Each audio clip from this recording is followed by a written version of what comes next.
is just fantastic. Captain's Log, Subdates 210630.1. The discussion on trans race has cropped up again, and I'm not entirely comfortable with this, as it runs the risk of trivializing those of other races under the guise of feels. So I noticed on Twitter there was a video trending. This video came from blue checkmark Oli London. I had no earthly idea who Oli London was. In fact, the exact words that came out of my mouth were, "Who the Fraggle Rock is Oli London?" So I looked him up. I went to his YouTube channel. I then watched a few of his YouTube videos from the more popular upload section.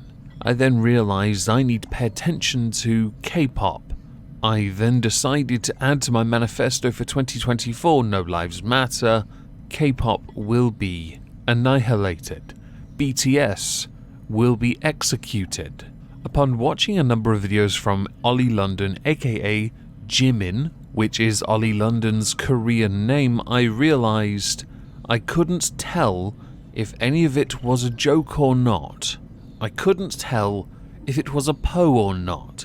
I couldn't tell whether or not this was one rather elaborate troll or somebody with a clear mental deficiency, which is a worrying sign, isn't it?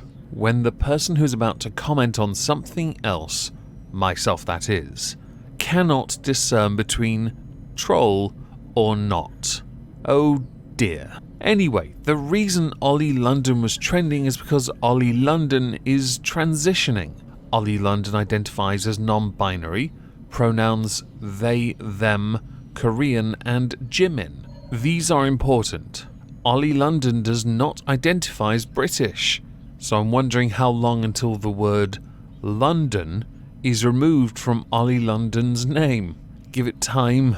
I'm almost certain this will make so much more sense in a moment.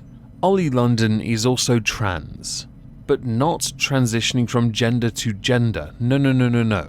Because as earlier stated, Oli London is non-binary, and to Oli London that means sitting somewhere in the middle. No alarm bells there, right? When Oli London says Oli London is trans, Oli London means race.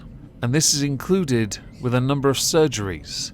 I had thought what had happened was Oli London got beaten up, and then I saw the damage to the nose and realised, oh wow, someone actually paid for that.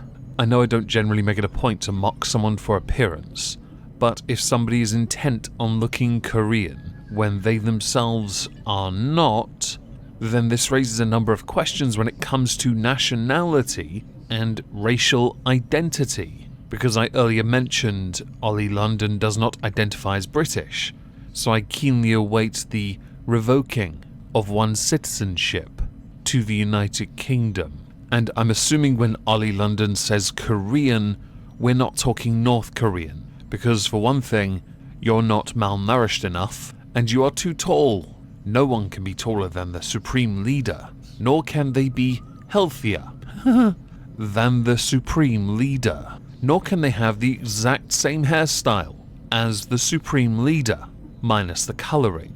Now that I think about it, I'm not entirely sure if those rules were only in place for Kim Jong-il and not his son, the now Supreme Leader. So Oli London has released 2 videos of late, and these 2 videos are somewhat, let's go with controversial, neither of which have been very well received, and considering the views that they have gotten, the number of comments is astonishing, along with the fact they've been ratioed quite heavily towards the dislike.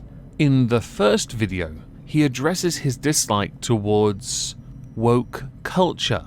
To do this, he talks about the Korean LGBT flag and the legitimacy of it, and those that criticize that are homophobic, and that because we live in mostly democratic countries, we all have the right to express ourselves freely and as best we can, so as to not only be comfortable in our skin, but to educate others into accepting us for who we are. He then talks about how the majority of those that identify as woke like to pull down statues, preach about progressive ideas, cancel people. He also then continues to call them hypocrites because they will unironically cancel people for the smallest things, but when it comes to change that they supposedly tout, they're all against it.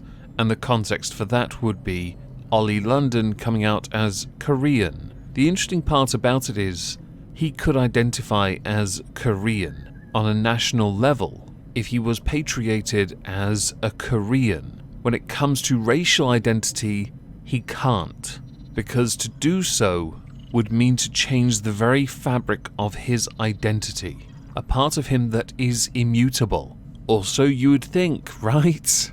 I guess we should get to the more recent video, because in the first one he was wearing a bucket hat, sunglasses and a face mask, no doubt to hide what he had done.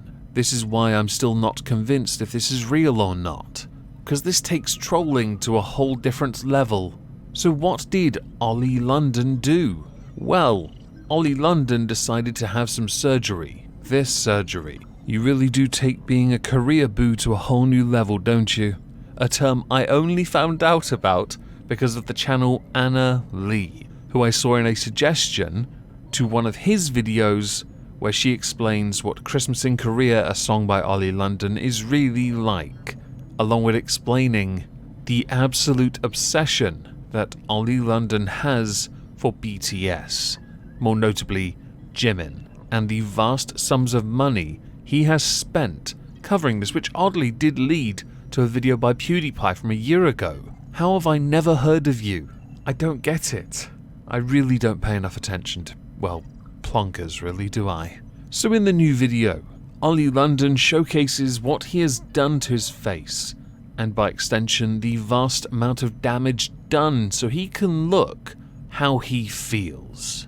I know many are now drawn to the likes of Martina Big, who believes she's black because she's had melanin injections, Rachel Dolezal, who used a tanning bed virtually every day of her life, was outed and then fired from her position with the NAACP.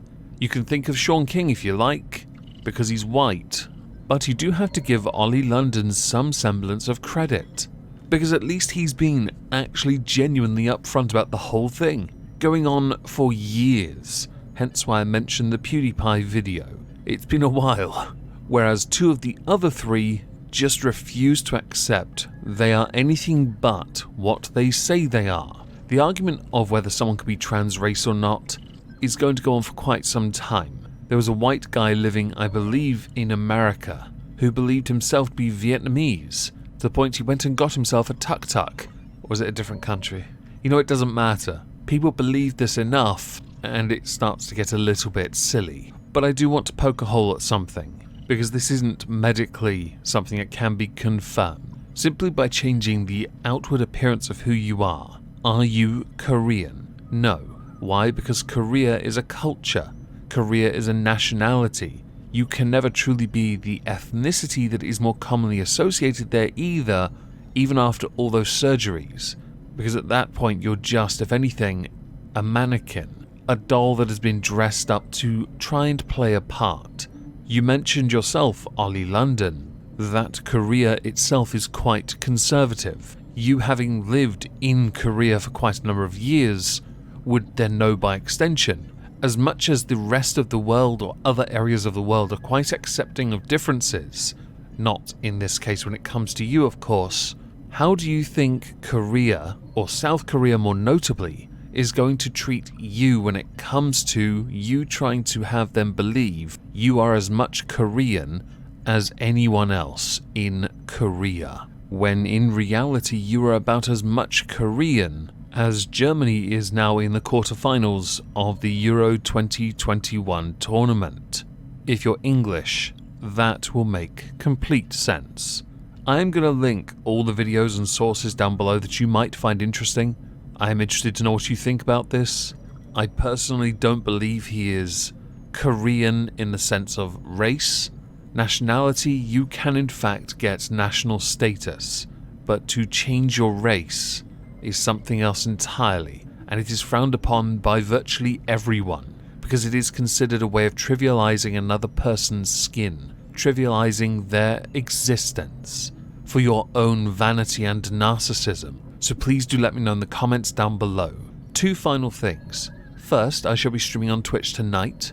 Hope to see you all there. Second, dear the quartering, you did a video covering this. I haven't watched it yet, but I love that your thumbnail's misspelt. It's the best part of it already. Have a fantastic day, everyone. Thank you all very much for listening.